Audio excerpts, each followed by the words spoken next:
अस्सलाम वालेकुम। ਇਹ ਦੇਖੋ ਜੀ ਅੱਜ ਸਾਨੂੰ ਟੱਕਰਿਆ ਮਲੰਗ ਇੱਥੇ ਤੇ ਮਲੰਗ ਮਾਸ਼ਾਅੱਲਾ। ਮਲੰਗਾ ਕਿੱਧਰੋਂ ਆ ਰਿਹਾ ਸੀ? ਸ਼ਹਿਰੋਂ ਹਾਂਜੀ। ਤੇ ਕੀ ਕਰਕੇ ਫੁੱਕਾ ਸ਼ੁਕਾ ਲਾ ਕੇ? ਹਾਂ। ਅੱਛਾ ਤੇ ਇਹ ਮੱਥੇ ਤੇ ਕੀ ਹੈਗਾ ਨਿਸ਼ਾਨ? ਆਹ ਫੱਲਾ ਤੇ ਗੋਲ ਦੁਨੀਆ ਬਣਾਈ ਹੋਈ।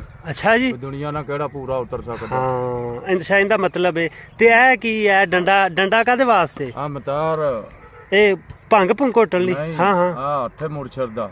ਅੱਛਾ ਇਹ ਮੁਰਸ਼ਦ ਦਾ ਹੱਥ ਹੈਗਾ। ਵਾਹ। ਤੇ ਇਹ ਚਲੋ ਫੇਰ ਨਾ ਇਹ ਨਾਦੇ ਵਾਲੀ। ਅੱਛਾ ਇਹਦਾ ਦੂ ਜਾਣਾ ਦੇ ਸਰਦਾਰ ਚ ਨਹੀਂ ਜ਼ਿਕਰ ਸੂਰਾ ਨਾਦ। ਹਾਂ ਹਾਂ ਨਾਦੇ ਵਾਲੀ ਇਹ ਉਹ ਹੈ। ਹਾਂਜੀ। ਤੇ ਅੱਛਾ ਤੇ ਇਹ ਕੀ ਹੈ? ਕੱਲ ਨੇ ਮਲੰਗ ਦੇ ਟਲ ਚੈੱਕ ਕਰੋ ਬਈ ਤੁਸੀਂ ਅੱਲਾ ਦੇ। ਅੱਛਾ ਇਹ ਕੀ ਹੈ? ਹਾਂ ਸਿੱਪੀ। ਇਹ ਕਿੱਥੋਂ ਲਿਆਂਤੀ? ਉਹ ਵੇਨੇ ਦਾ ਜਿਹੜੇ ਫਾਇਜ ਹੁੰਦਾ ਆਪਣੇ ਆਪ ਪਾਈ ਜਾਂਦੀ ਦੁਨੀਆ। ਅੱਛਾ। ਗੁਰੂ ਵੀ ਐਵੇਂ ਤੇ ਇਹ ਕਿੰਨੀ ਦੇਰ ਤੋਂ ਇਸ ਫੀਲਡ ਚ ਆਇਆ? ਥੋੜਾ ਚਿਰ ਹੀ ਹੋ ਗਿਆ। ਕਿੰਨੀ ਕੁ ਸਾਲ? ਆ ਮਲੰਗ ਦੇ ਵਾਲ ਚ ਇਹ ਵਾਲ ਕਿੰਨੀ ਦੇਰ ਬਾਅਦ ਧੋਣਾ ਇਹਨਾਂ ਨੂੰ? ਇਹਨਾਂ ਨੂੰ ਨਾ ਇਹਦਾ ਹੈ ਉਹ ਮਾਲਕ ਬਣਾਉਂਦਾ ਵੇਖਾ ਜੋਗਾ ਕਿ ਐਵੇਂ ਬਣ ਜਾਂਦੀਆਂ ਨੇ। ਇਹਦੇ ਤੇ ਬੜੀ ਮਿਹਨਤ ਕਰਨੀ ਪੈਂਦੀ। ਤੇ ਕਿੰਨਾ ਅਰਸਾ ਹੋ ਗਿਆ ਇਸ ਕੰਮ ਚ? ਆਹ ਸਮਝ ਲਾ ਮੈਨੂੰ ਦਿਹਾੜੀ ਚ ਹੀ ਸਭ ਕੁਝ ਲੱਭ ਗਿਆ। ਅੱਛਾ ਜਿੱਤੇ ਅਸੀਂ ਤੇਰੇ ਨਾਲ ਮਿਲਣਾ ਹੋਵੇ ਤੇ ਫਿਰ ਉਹ ਤੁਹਾਡੇ ਮਿਹਨਤ ਕਿੰਨੀ ਕੀ ਕਰਨੀ ਪੈਣੀ?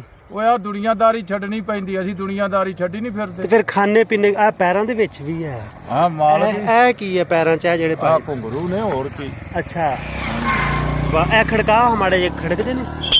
ਹੈ ਤੇਰੀ ਮਲੰਗ ਦੀ ਸ਼ੰਕਾਰ ਚੈੱਕ ਕਰੋ। ਇਹ ਅੱਛਾ ਇਹ ਸਾਰਾ ਮਲਬਾ ਕਿੰਨੇ ਅਰਸੇ ਚ ਇਕੱਠਾ ਕੀਤਾ? ਓਏ ਮਾਲਕ ਨੇ ਦਿਹਾੜੀ ਚ ਹੀ ਦਿੱਤਾ ਸਭ ਕੁਝ। ਇਹ ਵਾਲ ਵੀ ਐਵੇਂ ਵੀ ਦਿਹਾੜੀ ਚ? ਹੋਰ ਕੀ ਆ ਲਿਟਾਂ ਐਵੇਂ ਬਣ ਗਈਆਂ। ਅੱਛਾ ਵਾਹ ਜੀ ਵਾਹ। ਇਹ ਜੀ ਮਲੰਗਾ ਕਿਸੇ ਨੇ ਫੈਦ ਇਹਦੇ ਕੋਲ ਲੈਣਾ ਹੋਵੇ ਕਿਹੜਾ ਇਲਮ ਕਰਦਾ?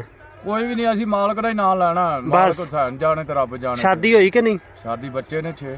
ਅੱਛਾ ਵਾਹ ਲੈ ਵੀ ਮਲੰਗ ਦੇ ਤੇ 6 ਬੱਚੇ ਵੀ। ਕਿੰਨੀਆਂ ਸ਼ਾਦੀਆਂ ਹੋਈਆਂ? ਇੱਕੋ ਹੀ। ਅੱਛਾ ਕਿਹੜੀ ਜਗ੍ਹਾ ਤੇ ਰਹਿਸ਼ ਹੈ? ਆ 23W। ਇਹ 23 ਦਾ ਹੈਗਾ। 23 ਵਿਹਾੜੀ ਜਿਹਨੇ ਮਲੰਗ ਨੂੰ ਮਿਲਣਾ ਹੋਵੇ ਤੇ ਇੱਥੇ ਆ।